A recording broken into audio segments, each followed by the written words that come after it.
pessoal, sejam todos bem-vindos, né? Vamos começar mais um bimestre. Eu vou usar essa versão que eu mandei para vocês aí, a versão digital da apostila, uma apostila azul, Aprender Sempre, volume 3. Essa apostila a gente vai esgotar ela no decorrer desses 2 meses aí que está faltando para terminar o ano. E então, alguma coisa que vocês esqueceram, né, no decorrer do ano, então eu selecionei aí 5 habilidades que ela vai ser importante aí para dar uma retomada nos estudos. Então, quem ainda que não está levando o estudo assim de forma responsável, pontual, vamos aproveitar agora esse final de ano, né, e pegar firme. A aula número 1, que está aqui na página 3, fala assim, figuras planas e números de lado e ângulos. O objetivo, então, dessa aula é você classificar a figura plana quanto ao número de lados. Então, para você classificar, você tem que olhar quantos lados a figura tem. Pela quantidade de lado, é assim que ela é nomeada. Então, digamos assim, que você tem uma figura de 4 lados, como essa que eu coloquei aqui. O fato dela ter 4 lados é que faz ela chamar quadrilátero. Ah, mas por que não chama quadriângulo, né? Poderia ser quadriângulo, porque tem 4 ângulos, né? Mas, na verdade, ele se relaciona, no caso do quadrilátero, com o látero aqui, quer dizer, tem 4 lados. Mas ele tem 4 ângulos também, ó. Se você contar os ângulos, 1, 2, 3, 4. 4 ângulos. Então, ele tem 4 ângulos e tem 4 lados. No caso do quadrilátero, a origem do nome vem com relação ao lado. Por exemplo, no caso do triângulo, né, ele não se relaciona ao ângulo, ele relaciona já ao ângulo, né? Tem 3 ângulos. Então, triângulo. Então, a etimologia da palavra, então ela segue essa lógica. Tem 3 ângulos, triângulo. Mas se tiver, né, aqui 3 lados, poderia ser chamado de trilátero, né? Não usa muito falar, né? Usa mais falar o triângulo, mas o triângulo tem 3 lados. O que eu quero dizer é assim, o mesmo tanto de ângulo que tem, é o mesmo tanto de lado que tem.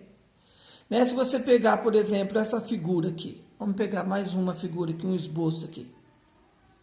Essa figura, ela tem 1, 2, 3, 4, 5. Tem 5 lados. Obviamente tem 5 ângulos, né? 5 ângulos. O nome dela, ela é originada, é penta, porque o penta é de 5, e gono.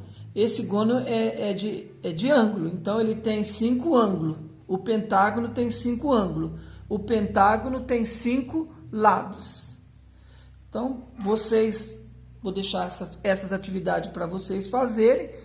Alguma coisa que vocês não souber conceituar, então aí o que vocês vão fazer? Vão fazer uma pesquisa, tá? Para vocês conseguirem responder às atividades. Então aí a atividade 1 foi dado, né, várias figuras para vocês nomear. Na atividade 2, ela fala assim, responda, né, as questões a seguir. O que são figuras geométricas planas? Né? O que são figuras geométricas planas? Isso daqui, essa agenda, né?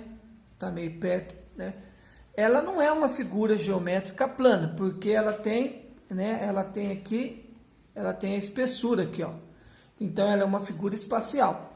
Mas se você pegar, né, só a tampa dela, só a capa dela, é uma figura geométrica plana.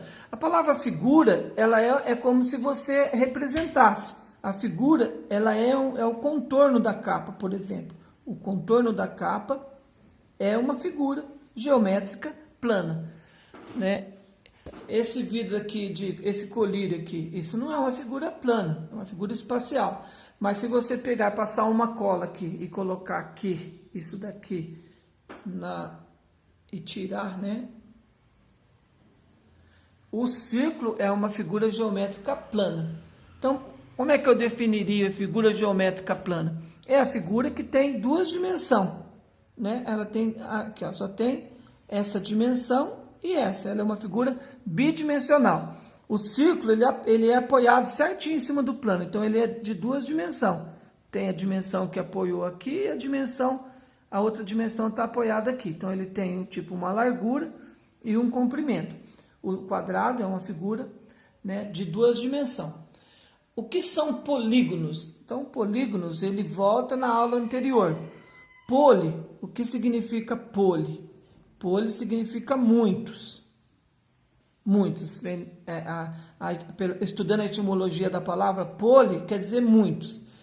E polígono, e aqui é ângulo. Então, polígonos quer dizer que tem muitos ângulos. Então, você pode ter um polígono de 3 ângulos, um polígono de 4 ângulos, de 5, de 6, de 10, de 20. Como você vai ter uma infinidade aí de figuras, então, isso é denominado polígonos, né? Você pode ter, o que você traçar vai ser um polígono. Por exemplo, se você pegar isso daqui, por exemplo, aqui, tudo lado. Só que, quando foi ligar esses dois pontinhos aqui, não usou lado. Então, isso aqui não é um polígono.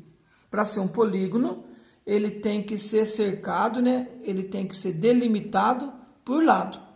Se aqui fosse tudo delimitado por lado, né? Sim, sempre por linha reta, né? Por linhas retas, isso aqui é um polígono.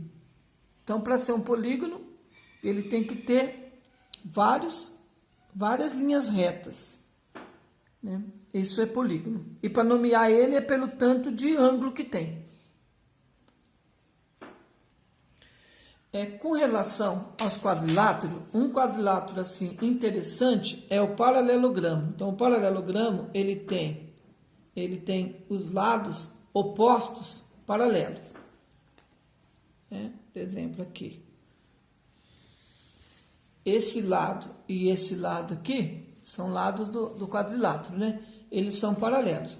Esse lado e esse lado são paralelos. Então, isso aqui chama paralelogramo, porque os lados opostos são paralelos. Isso daqui, ó, mesmo que seja assim, esse lado e esse lado aqui é paralelo. Esse lado e esse aqui é paralelo. Isso aqui também, né, é um paralelogramo. A única diferença que eu posso nomear esse paralelogramo de retângulo, porque ele tem os 4 ângulos retos. Então, geralmente, o termo mais usado para esse quadrilátero, esse paralelogramo, ele é chamado de retângulo. Por quê? Porque ele tem os 4 ângulos retos. Uma coisa que você pode, né, aprender no paralelogramo, que esse ângulo aqui, ó, esse ângulo, esse outro ângulo que está oposto, eles são iguais. Então, se esse ângulo aqui tiver medida A, esse aqui vai ser A também. Mesma coisa aqui, esse ângulo e esse ângulo, ele tem medida igual. Se esse ângulo tiver medida B, esse vai ter medida B. Esse ângulo aqui tiver 90 graus, como ele é reto, aqui também é 90 graus, porque são opostos. Se esse aqui for 90, esse aqui também vai ser 90. Uma outra coisa interessante no paralelogramo, para a gente aprender, se eu somar esse ângulo A com mais esse ângulo B, eles são ângulos que são chamados ângulo adjacente. Então, o A mais o B, ele dá 180 graus. Ele é igual a 180 graus. Para finalizar, a 5 é uma palavra cruzada. Essa atividade, eu quero que vocês façam ela como uma atividade que eu vou dar visto. Dá uma pesquisada e completa a palavra cruzada. Atividade 5. Ela está na página número 6. E vocês me entregam assim que vocês terminar ela, tira uma foto dela e manda para mim na tutoria. Pessoal, tenham uma boa aula, uma boa semana. Qualquer coisa vocês me perguntem.